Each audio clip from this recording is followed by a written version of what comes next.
Nama saya Mutia Hafid. Saya saat ini diamanahkan Ketua Komisi 1 DPR RI. Saya dari fraksi Golkar, Dapil Sumatera Utara 1 meliputi Medan, Deli Serdang, Serdang Bedagai, dan Tebing Tinggi.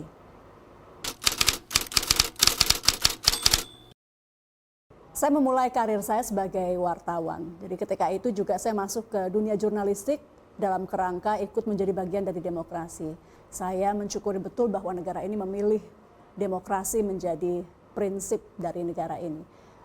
Setelah kurang lebih 10 tahun menjadi jurnalis, saya merasa bahwa ada ruang yang juga belum diisi terlalu banyak oleh perempuan. Ketika saya masuk jurnalis, perempuan belum sebanyak sekarang.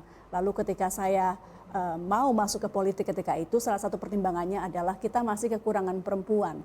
Padahal ada undang-undang yang mengamanahkan 30% perempuan dan masih kurang anak muda ketika itu. Jadi dalam kerangka mengisi ruang-ruang demokrasi, saya ketika itu merasa harus ikut juga masuk ke politik dalam rangka menambah perspektif. Karena politik itu harus dipenuhi dengan berbagai sudut pandang dalam melihat satu hal. Dan ketika itu sudut pandang atau perspektif dari perempuan belum dapat dijalankan maksimal. Dari awal ingin masuknya di Komisi 1 karena saya merasa di situ adalah dunia saya. Komisi 1 itu membawahi bidang pertahanan, intelijen, komunikasi dan informatika, bidang luar negeri, lembaga penyiaran publik termasuk TVRI, RRI, keamanan laut, Lemhanas, Ruantanas, dan lainnya. Jadi karena memang saya bermula dari jurnalistik, saya ingin ada pertama tentu penyebaran informasi yang merata. Karena itu yang saya dorong diantaranya adalah bagaimana kita dapat melakukan percepatan infrastruktur internet sehingga anak-anak muda tidak hanya di Pulau Jawa tapi juga di daerah luar atau perbatasan terluar dari Indonesia juga bisa memiliki hak atas informasi yang sama baiknya dengan saudara-saudaranya yang ada di Pulau Jawa. Kemudian juga dari perspektif perempuan tentu kita ingin mendorong lebih banyak perempuan yang dapat berkiprah. Ini menurut saya bukan hanya keinginan tapi kewajiban bagi seluruh anggota DPR perempuan. Bagaimana membantu perempuan lainnya untuk dapat memiliki kesetaraan dalam politik. Di Komisi 1 misalnya kami mendorong saat ini perwakilan duta besar salah satu yang terbanyak dari sejarah perwakilan dubes-dubes kita di luar negeri.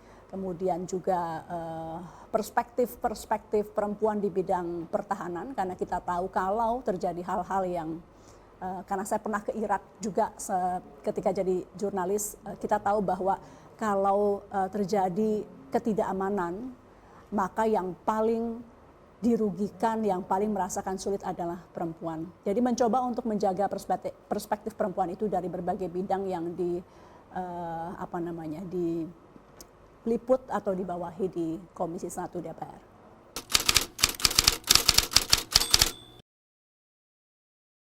Saya ingat ketika dalam kerangka fungsi diplomasi parlemen juga pernah berangkat ke Palestina. Ketika itu Palestina belum diakui sebagai non-member state oleh PBB dan kita ke sana menunjukkan dukungan dan perjalanannya tuh luar biasa karena kita mencoba masuk dari berbagai, karena masuknya nggak mudah ketika itu sedang terjadi ketegangan di wilayah Gaza. Tapi kita berhasil masuk ke Gaza dan bertemu dengan Ismail Haniyah, pemimpin Hamas.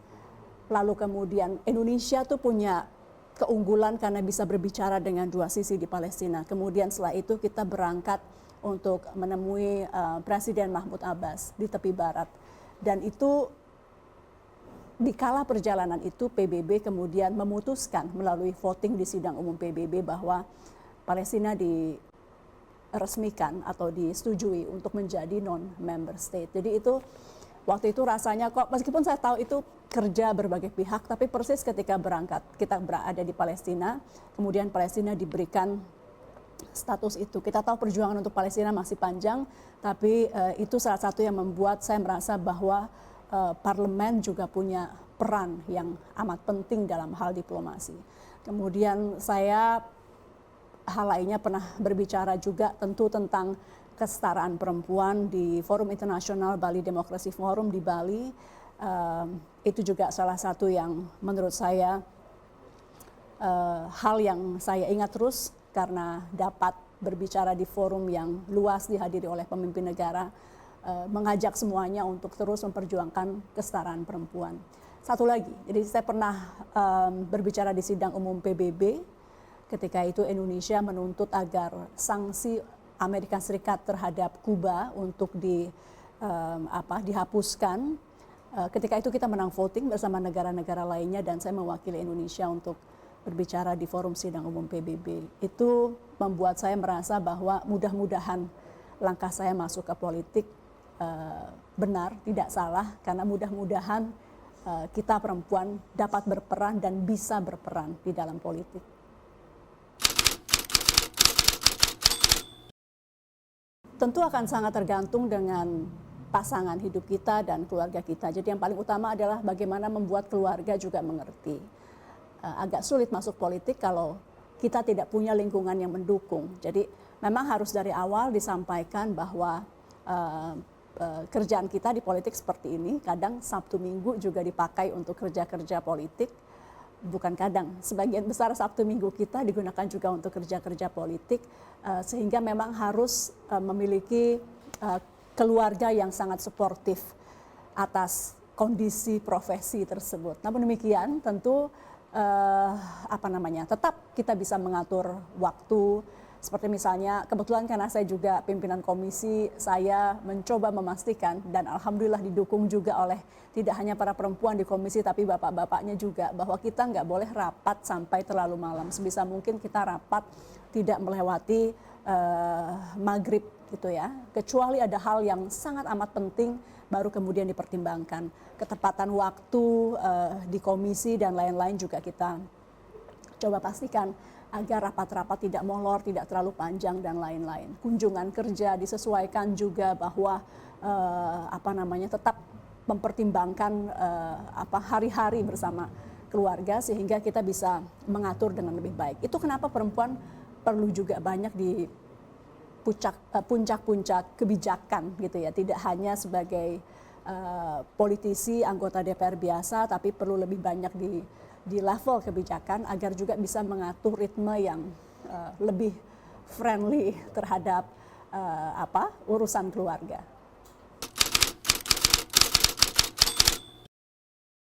Perempuan di DPR sekarang kurang lebih 18-19% gitu ya.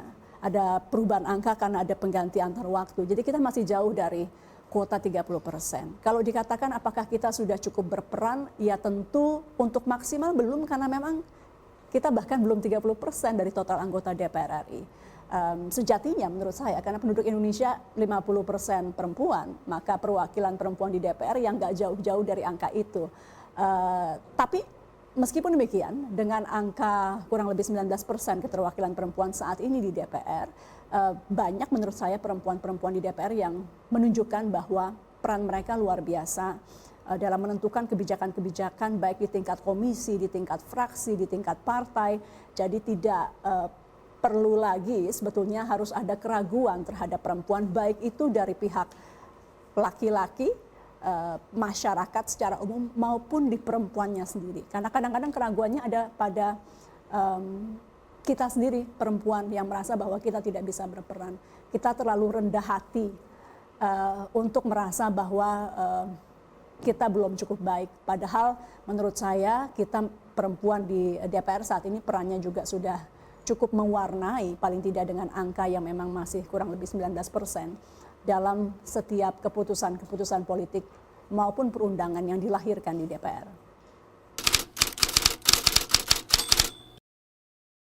Politik itu menguasai berbagai sendi kehidupan berbangsa dan bertanah air.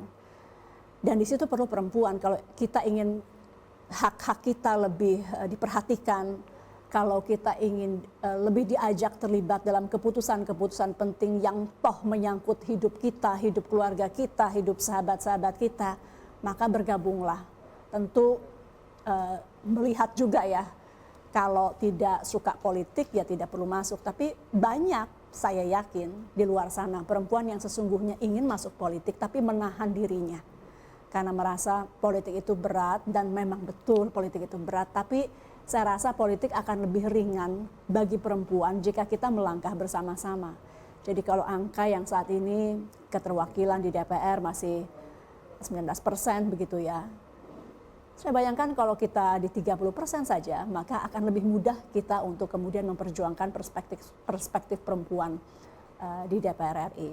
Dan kalaupun tidak di DPR, di kebijakan-kebijakan yang dilahirkan oleh partai politik memerlukan sekali juga perspektif perempuan. Kami di Partai Golkar bersyukur bahwa kami diberi ruang yang luas untuk memberikan masukan-masukan.